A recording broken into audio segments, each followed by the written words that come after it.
What's happening, folks? Welcome back to the Evil Genius Network with everybody's favorite crazy cousin, me, Pepper, the misunderstood evil genius. I'd like to thank y'all for continually tuning in to my YouTube channel, Evil Genius Network, for Real Talk Tuesdays on Tuesdays, for everybody coming out to Over the Hump Wednesdays at Manifest, and for this show, Pepper's Picks. Special big shout out for everybody that came out this past Wednesday for Pepper's Drunken Birthday Show. It was a great time. We were drunk. It was a show. It was awesome. Anybody on the mainland that's on the East Coast, check me out in Jersey on October 18th. We'll be in South Jersey, so anybody in that Jersey, Philly, Boston, whatever little jumbled mess of Eastern United States, I'll be there. Come check me out. Last week I went 11-4. Not too bad. It puts me at 42-21 overall on the season. It only gets better from here. So let's get right into it. If you did not pick the Browns on Thursday night, I feel sorry for you. Should have figured that one out for yourself. They're playing strong this year. I told you that was going to happen. I just didn't know it was going to happen after they ditched their starting quarterback and shift their running back off. But hey, the prediction is coming true. Anyway, they won. Patriots versus Bengals. Now, I know what y'all thinking, that the Patriots are going to come into Cincinnati and whoop up on my boys. Not going to happen. Let it go. Shut up. My boys handled up Aaron Rodgers a couple weeks ago. They spanked his ass, so now it's Tom Brady's turn. I know I sound insane and crazy. Doesn't matter. Bengals by a late field goal. Lions versus Packers. Now, this one has shootout written all over it. Lions have been playing strong, and Megatron is my homeboy.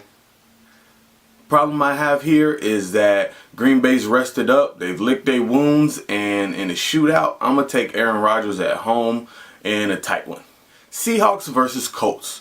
Sorry, Seahawks fans. Y'all can't keep getting that damn lucky on the road. Seriously, like week 1 in Carolina, it was a fumble with 2 minutes left. Last week, y'all was in Houston. The dude did a bonehead penalty and then threw an interception. That just can't keep happening. Your offense is garbage on the road. So I'm going to take Indianapolis on this one in a tight one. Sorry, Seattle. Y'all can't go undefeated. Baltimore versus the Miami Dolphins. Look, I just don't trust Baltimore anymore. I just don't trust them. Plain and simple. We don't know how good the Dolphins are, but they'll do whatever it takes to win. I imagine there's probably going to be a couple of strippers with champagne bottles to bust Baltimore's receivers over the heads, just hiding in the locker room. Whatever, Miami wins. Saints versus Chicago.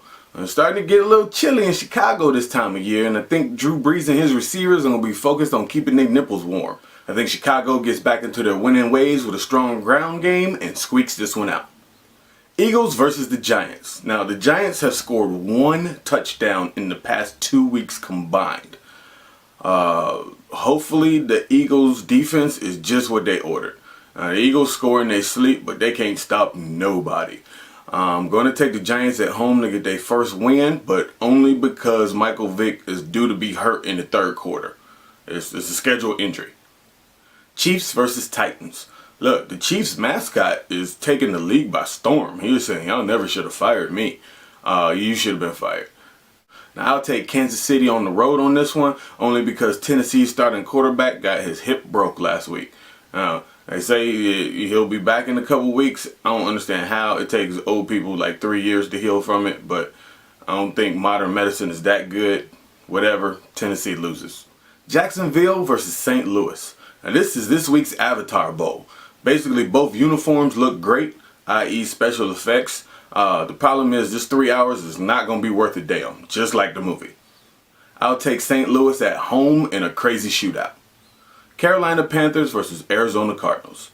Now, I should take the Cardinals at home, but I'm not. Basically because the Carolina Panthers defense is legit, and the high-powered, supposedly offense of Arizona is not.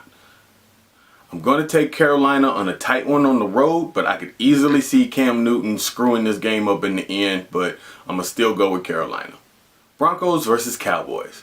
The Cowboys have been talking shit all week, talking about, I'm tired of hearing about Peyton Manning, we're a legit team, and yada, yada, yada. You not coming into Texas Stadium and just making us look bad. Y'all gave up 400 yards and 3 touchdowns to Phillip Rivers last week. I'm predicting Peyton Manning to have 700 yards and 8 touchdowns. Broncos big. Chargers at Raiders. The Chargers, by all intents and purposes, should win this game, but they're not. My prediction is that 5 of them get shot in the parking lot while trying to get into the game, and the Raiders will squeak this out at home. They're a wily, difficult team to play, and they're going to be in the black hole. So, Raiders. Texans versus 49ers. Looks like the 49ers got their mojo back. And the Texans, well, they know how to fold them, especially in big games.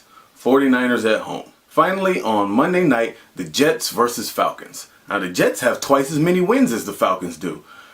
Too bad they still gonna get their ass spanked on Monday night. Falcons.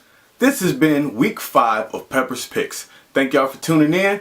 Make sure you hit like on Facebook. Make sure you share it with your people. Give me comments, feedback. We're gonna take this thing. I'm gonna help y'all win y'all office pools. Thank y'all for coming out once again. Deuces!